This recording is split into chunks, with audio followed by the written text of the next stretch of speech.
السلام علیکم محترم ناظرین، امید ہے آپ خیریت سے ہوں گے۔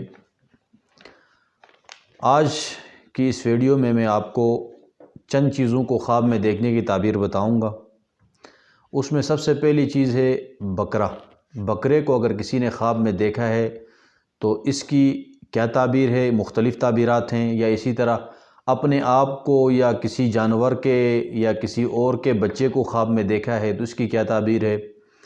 اسی طرح اگر بھینس یا بھینسا اس کو خواب میں دیکھا ہے تو اس کی کیا تعبیر ہے؟ تو آج کی اس مختصر سی ویڈیو میں ان تمام چیزوں کی تعبیرات میں آپ کو بتاؤں گا۔ سب سے پہلی چیز بکرا۔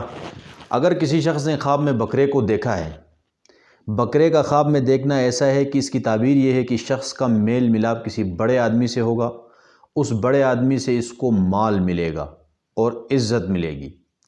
اگر اس نے خواب کے اندر پہاڑ کے اوپر کسی پہاڑی بکرے کو دیکھا ہے تو اس کی تعبیر پھر مختلف ہے۔ اس کی تعبیر یہ ہے کہ کسی سخت ظالم اور مضبوط قسم کے حاکم سے اس کو مال ملے گا۔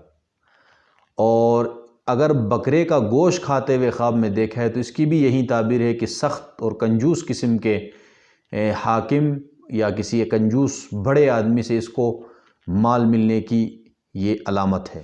اسی طرح اگر کسی شخص نے خواب کے اندر اپنے آپ کو بچہ دیکھا کہ وہ بچے کی طرح ہے خواب میں، یعنی وہ بچہ بن چکا ہے خواب میں، تو اس کی تعبیر یہ ہے کہ اس کو غم ملے گا۔ یہ اچھی تعبیر نہیں ہے۔ یا اگر اس نے خنزیر یعنی سور کے بچے کو دیکھا تو اس کی بھی تعبیر ہے کہ اس کو رنج، مصیبت اور تکلیف پہنچے گی۔ اگر اس نے خواب میں ہرن کا بچہ دیکھا ہے تو اس کی تعبیر ہے کہ اس کو کوئی وراثت ملنے والی ہے یا کوئی خیر اس کو ملے گی۔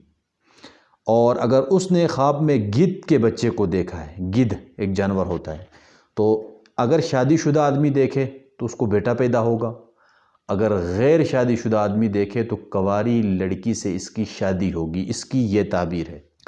اور اسی طرح اگر کسی شخص نے خواب میں بھینس کو دیکھا ہے تو اگر ایک بھینس ہے تو اس کو عزت ملے گی، بزرگی ملے گی، خیر ملے گا۔ اگر بہت سارے بھینس دیکھیں تو اس کو بیماری میں مبتلا ہونے کی علامت ہے یہ، یا اس کو کوئی تکلیف پہنچے گی، غم ملے گا۔ یا اسی طرح اگر بھینس سے وہ ڈر گیا ہے خواب میں تو پھر بھی یہ بیماری میں مبتلا ہوگا لیکن صحت یاب ہوگا۔